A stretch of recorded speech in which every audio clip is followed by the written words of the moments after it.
Welcome back to our Real News conversation about the revolt going on in Haiti. I'm Mark Steiner, and we're talking with Kim Ives, who is an editor of Haiti Liberté. So, Kim, I really want to pick up on a couple of critical points here, and one has to do with how the PetroCaribe money and PetroCaribe fits into this, which is a Venezuelan company, obviously, fits into what's happening in Haiti now. And how this is involved the Haitian government into also kind of taking on the Venezuelan government at the behest of the United States. So let's explore that connection and disconnection as well.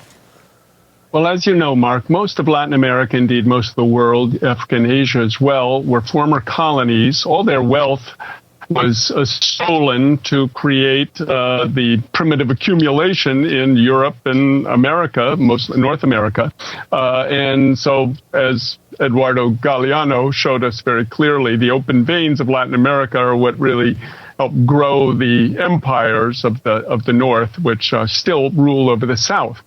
So Hugo Chavez had the brilliant idea of saying, well, we're blessed with this tremendous amount of oil, the world's largest reserves.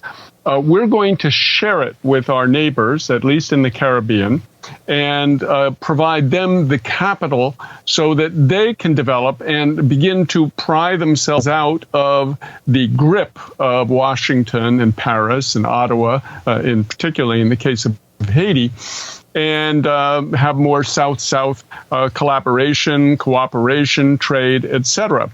So that's how 17 countries benefited from this PetroCaribe deal, under which Venezuela would give them cheap oil on great credit terms. In the case of Haiti, as you mentioned, it was 25 years to pay it back at 1% interest. Yet they only had to pay 60% up front, and 40% went into this PetroCaribe fund, which they could use to build roads or schools or hospitals or any kind of social programs. And so really this money, when René Préval was elected and came into power in 2006, that was the first thing he did on the day of his inauguration. He went and sat down with Vicente Rangel, the vice president of Venezuela, and signed the PetroCaribe deal. Again, as Haiti Liberté showed in a series of articles from documents we got from WikiLeaks, the U.S. fought this deal tooth and nail, and it took René Préval and his crew 2 years to, in fact, get the whole deal in place and get the PetroCaribe fund all set up. But essentially, the U.S.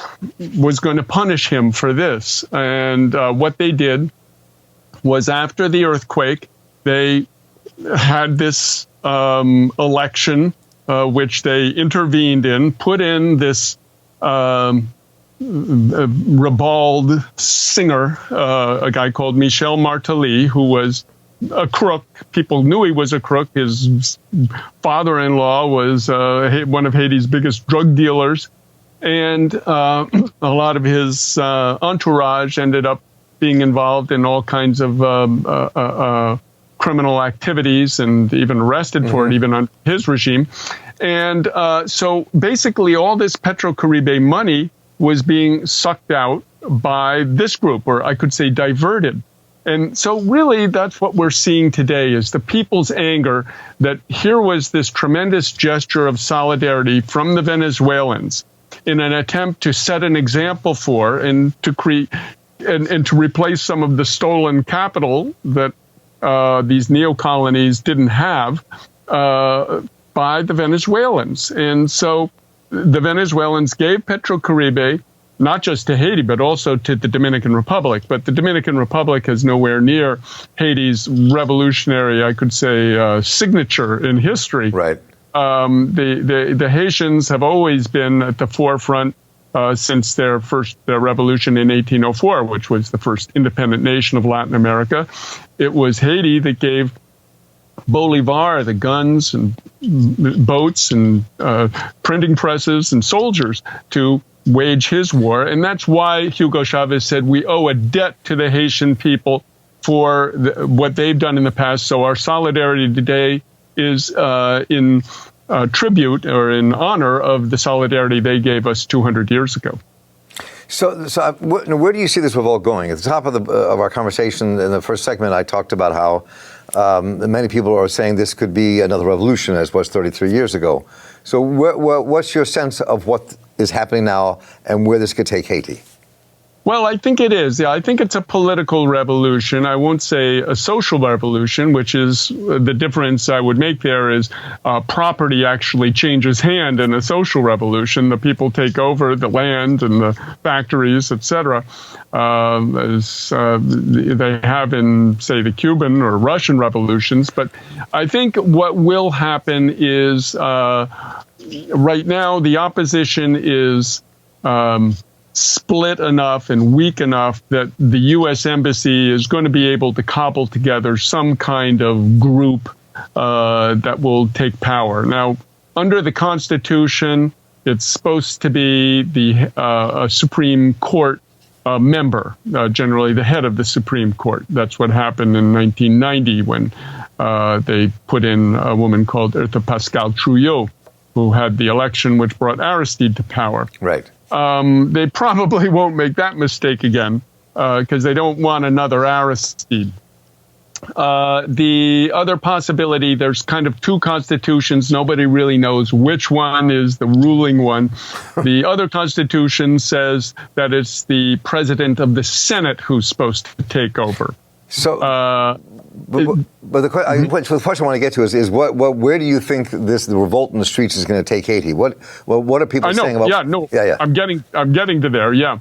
So the president of the Senate might take over, and the third possibility is there's a new prime minister because the first one, after they tried to hike fuel prices in July, Jovenel had to sacrifice his first prime minister, a guy called Jacques-Guy Lafontaine, who basically was the sacrificial lamb then.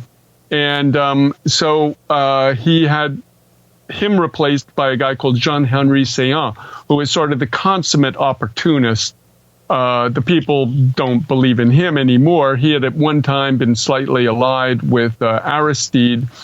But right now, what we may end up seeing is some kind of provisional government, as we saw 33 years ago, where they set up what was called the CNG, the Conseil National du Gouvernement, the National Council of Government, which had a couple of generals on it, a couple of politicians, a lawyer, and et cetera, et cetera.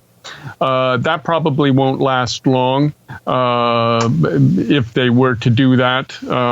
So I think basically where we're heading towards is a period of instability. It may go on for 5 years, as it did after Jean-Claude's departure, or it may go on somewhat shorter or longer. But the point is, I think the Haitian left, the Haitian progressive organizations are really sitting down now and are trying to build, an